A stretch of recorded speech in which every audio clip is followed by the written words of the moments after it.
इकबाल का नौकर कहने लगा कि मैं सोया हुआ था अपने कमरे में, रात के 2, 3 या 4 बजे का वक्त होगा। अल्लामा इकबाल ने मुझे आके जगाया और मुझे फरमाने लगे कि मेरे एक मुअज़्ज़ज़ मेहमान आए हैं, तो उठो, उनके लिए कहीं से ताज़ा लस्सी बनवा के लाओ। कहते मैं उठा, मैं हैरान हुआ इस वक्त मेहमान आए हैं और लस्सी पीना चाहते हैं, ये बड़ी अजीब बात है। इस वक्त लस्सी कहां से मिलेगी? तो कहते हैं मैं किचन की तरफ गया, मैंने कहा बर्तन लेके तो जाता हूं, निकलता हूं, देखते हैं कहां से मिलती। तो इकबाल ने कहा बर्तन मैं खुद दूंगा। इकबाल ने बर्तन खुद धोया अपने हाथों से और मुझे कहा कि जाओ कहीं से लस्सी लेके आओ। मैं बर्तन लेके घर से निकला और जब निकला तो मैंने कहा देखो तो सही मेहमान कौन आए। जब कमरे में झांका तो रोशनियों से मिलता जुलता एक इंसान बैठा था, जिसके चेहरे पर नूर की बारिश हो रही थी और जिसके चेहरे की चमक ने कमरे को मुनव्वर कर दिया था। कहते हैं मैं बाहर निकला, आंखें मलता जा रहा था, इस वक्त लस्सी कहां से मिलेगी।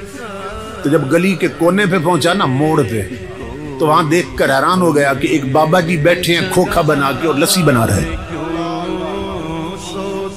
तो मैं हैरान हुआ कि ये रातों रात खोखा का यहां से कैसे बन गया और ये खोखे वाला बाबा कौन है। फिर दिल में खुशी भी हुई कि चलो काम करीब से हो गया, ये सुबह तहकीक करेंगे ये खोखा किसने बनाया और ये बाबा जी कौन है।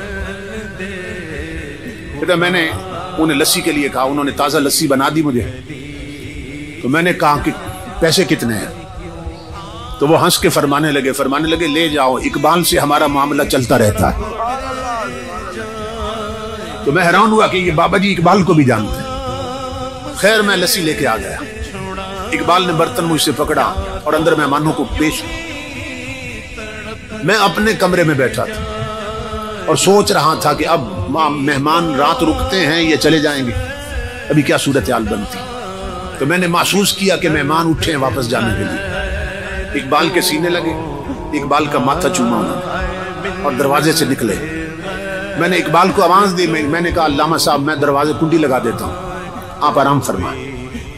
कुंडी लगाने की बजाय मैं गली में चला गया। मैंने कहा देखो तो सही मेहमान इस वक्त आए थे, कि कौन है, किधर जाते हैं।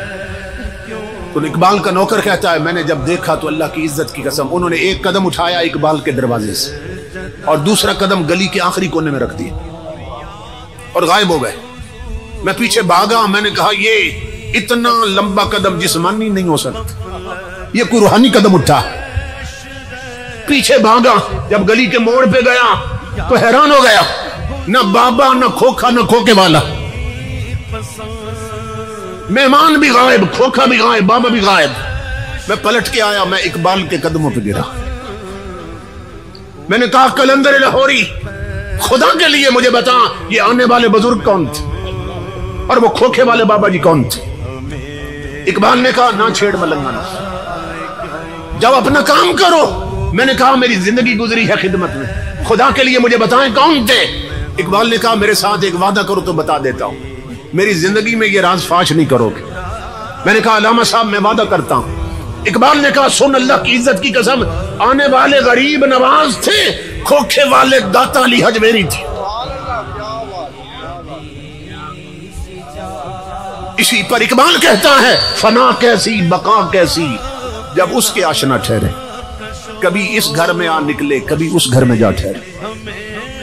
जो अल्लाह वाले बन जाएं, अल्लाह से लो लगा ले, हुजूर के गुलाम बन जाएं, मौत भी उन्हें मार नहीं सकती, उनकी कब्रें भी जिंदा रहती है।